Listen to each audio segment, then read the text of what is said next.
재혼한 남편이 사라졌다. 그리고 도착한 비디오에는 그의 충격적인 고백이 담겨 있었다. 나는 그가 누구인지 몰랐다. 진짜 남편의 얼굴은 비디오 안에 있었다. 사라진 남편, 남겨진 테이프, 그리고 다시 시작된 추적. 이 이야기는 65세의 늦은 나이에 두 번째 사랑을 만나 잃은 듯 했던 한 여인의 이야기입니다. 인생의 황혼기에 찾아온 사랑과 배신, 그리고 용서와 화해에 관한 이야기를 들려드릴게요. 사연 시작 전 구독과 좋아요 버튼 눌러주시면 사연의 재미가 2배가 됩니다. 사연 이야기 시작합니다. 내가 그 택배를 받은 건 도현 씨가 사라진 지 열흘쯤 되었을 때였어요.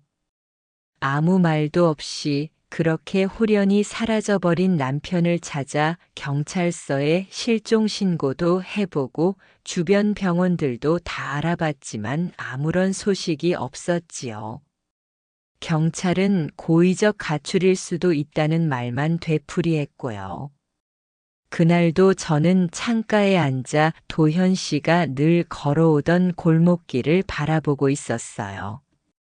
오후 늦게 배달원이 문 앞에 상자 하나를 놓고 갔습니다. 주소는 적혀 있었지만 보낸 사람은 없었어요.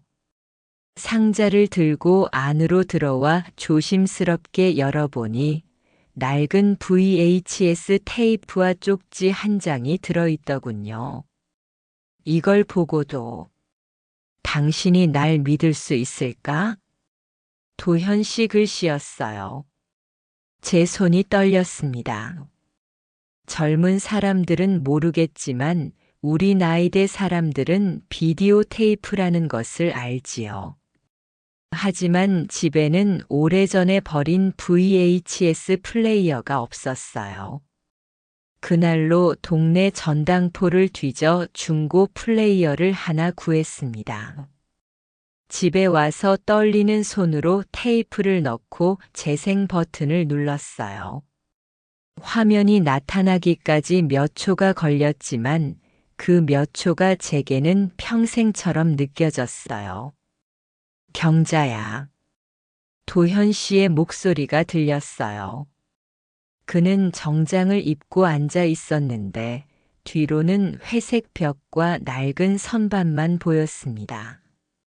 어딘가 창고 같은 곳이었어요. 이걸 보고 있다면 나는 이미 끝났을지도 몰라. 당신에게 다 말하지 못한 게 있어. 잠시 침묵이 흘렀고 도현 씨는 깊은 한숨을 내쉬었어요. 나 32년 전 한 사람을 살렸다. 아니, 죽였다고 봐야 해. 순간 제 가슴이 철렁 내려앉았어요. 5년간 함께한 남편의 입에서 그런 말이 나오다니요. 그는 늘 정직하고 다정한 사람이었어요. 제게 늘 행복하게 해주겠다고 약속했던 사람이요. 내 이름 최도현이 아니야. 비디오 속 그가 말했어요. 자신은 과거 정보기관의 비공식 요원이었고 임무 수행 중에 동료를 배신했다는 거예요. 그 죄책감을 안고 이름을 바꿔 살아왔다고요. 최근 누군가가 내 존재를 알아챘어. 그들이 나를 쫓기 시작했어. 도현 씨의 눈에 눈물이 고였어요. 당신만큼은 절대 다치게 할 수 없어. 나를 찾지 마. 제발. 화면이 검게 변했어요. 저는 그 자리에 그대로 앉아 한참을 울었어요. 그가 거짓말쟁이라고 생각하고 싶었지만 5년간 함께 하면서 그는 단 한 번도 거짓말을 하지 않았어요. 늘 정직했고 작은 일에도 솔직했던 사람이었지요. 적어도 마지막 인사는 얼굴 보고 들을 자격이 있어.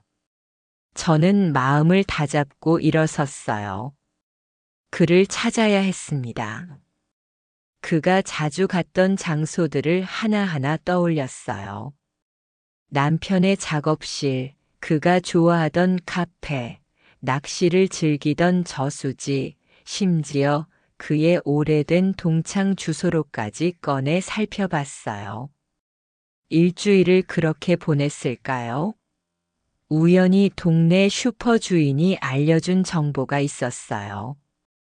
도현 씨가 사라지기 전날 CCTV에 낯선 남자와 언쟁하는 모습이 찍혔다는 거였어요. 그 영상을 보니 도현 씨가 그 남자에게 무언가 봉투를 건네는 모습이 있었어요. 저는 그 남자의 얼굴을 기억해뒀어요. 나이든 여자라고 우습게 보면 안 되지요. 젊었을 때 은행에서 30년 일하며 사람 얼굴 하나는 잘 기억하게 됐거든요. 며칠 뒤 도현 씨의 낚시터 근처 식당에서 그 남자를 발견했어요. 그를 몰래 따라갔지요. 노인이라 걸음은 느렸지만 그가 어디로 가는지는 확실히 볼 수 있었어요. 그는 산속 깊은 곳에 있는 낡은 컨테이너 창고로 들어갔어요. 그날 밤 용기를 내어 그 창고를 찾아갔습니다. 비가 내리기 시작했어요. 노인의 몸으로 산길을 오르는 것은 쉽지 않았지만 도현 씨를 생각하며 한 걸음 한 걸음 나아갔어요.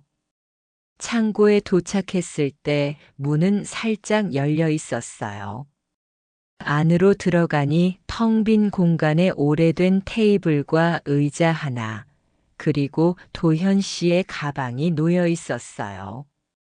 그리고 테이블 위에는 또 다른 비디오 테이프가 있었지요. 심장이 요동쳤어요. 겨우 찾아낸 단서인데 또다시 테이프라니.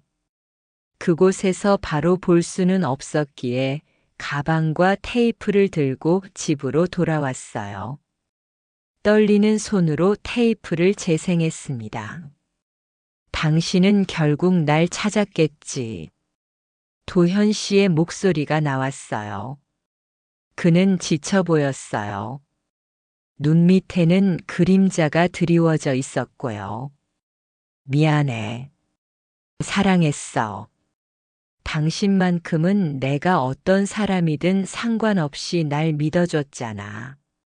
잠시 침묵이 흐른 뒤 그가 다시 말을 이었어요. 하지만 그 대가를 당신이 치르도록 만들 순 없어. 갑자기 총성이 울렸어요. 그리고 화면은 검게 변했지요. 저는 비명을 질렀어요. 도현 씨, 그가 자살한 걸까요? 아니면 누군가에게 살해당한 걸까요? 눈물이 멈추지 않았습니다. 하지만 희미한 희망을 놓을 수 없었어요. 가방을 뒤져보니 도현 씨의 일기장과 사진들, 그리고 우리가 함께 찍은 사진이 있었어요. 마지막 페이지에는 제 이름이 적혀 있었지요. 다시 창고로 가야겠다고 생각했어요. 혹시 놓친 것이 있을지도 모르니까요. 다음 날 아침 일찍 다시 그 창고를 찾았습니다. 이번에는 구석구석 살펴봤어요. 그리고 창고 한쪽 벽에서 연필로 적힌 글씨를 발견했어요. 경자야, 다음엔 우리가 처음 만난 그 공원으로 와줘. 5월 12일 오후 3시. 단 한 번만 기다릴게. 제 가슴이 요동쳤어요. 죽은 게 아니었어요. 도현 씨는 살아있었던 거예요. 하지만 왜 이런 식으로? 머릿속에 의문이 가득했지만 그보다 먼저 찾아온 안도감이 더 컸어요. 5월 12일. 오늘이었어요. 시간이 3시를 가리킬 때 저는 우리가 처음 만났던 공원 벤치에 앉아 있었어요. 낙엽이 바스락거리는 소리와 함께 흐르는 바람, 그리고 아이들 웃음소리만 들렸어요. 시계는 35분. 그때였어요.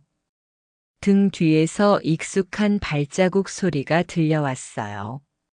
천천히 고개를 돌렸지요. 그가 서 있었어요. 도현 씨가 조용히 미안하다는 듯이. 경자야, 나 아직 당신 앞에 서도 될까? 그의 눈에는 눈물이 고여 있었어요.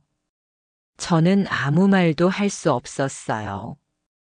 다만 떨리는 손을 내밀어 그의 손을 잡았지요. 어디 갔다가 이제 오는 거예요? 얼마나 걱정했는지. 목이 메었어요. 그는 내 손을 꼭 쥐며 벤치에 앉았어요. 모든 걸 다 말할게요. 이제는 진짜 끝났으니까. 도현 씨는 천천히 이야기를 시작했어요. 그가 과거 정보원으로 일할 때 한 동료를 배신했던 일.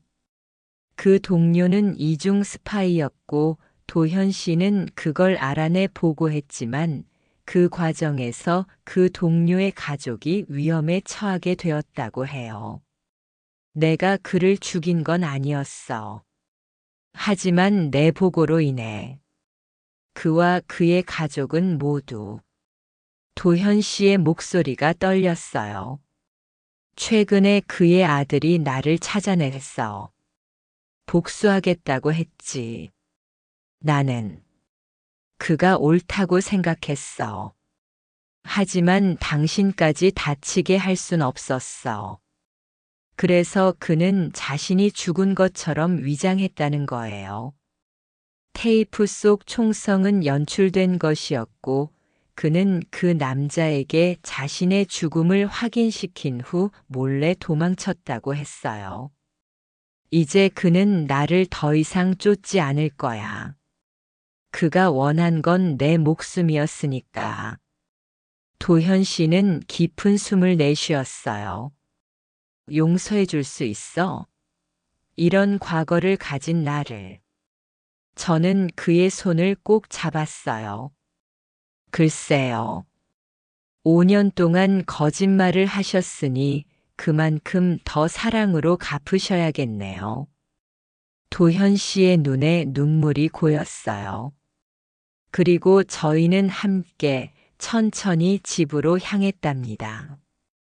인생의 황혼기에 만난 우리의 사랑이 이런 시련을 겪고도 계속될 수 있다는 것이 기적처럼 느껴졌어요. 그날 밤 도현 씨는 제게 약속했어요. 이제 더 이상의 비밀은 없어. 남은 인생 당신과 진실만을 나누며 살게. 나이든 우리에게 남은 시간이 얼마나 될지는 모르지만 적어도 그 시간은 진실과 함께할 테니까요. 사람은 누구나 비밀을 가지고 살아가는 법이지만 사랑하는 사람 앞에서는 그 비밀도 결국 빛을 보게 되는 것 같아요.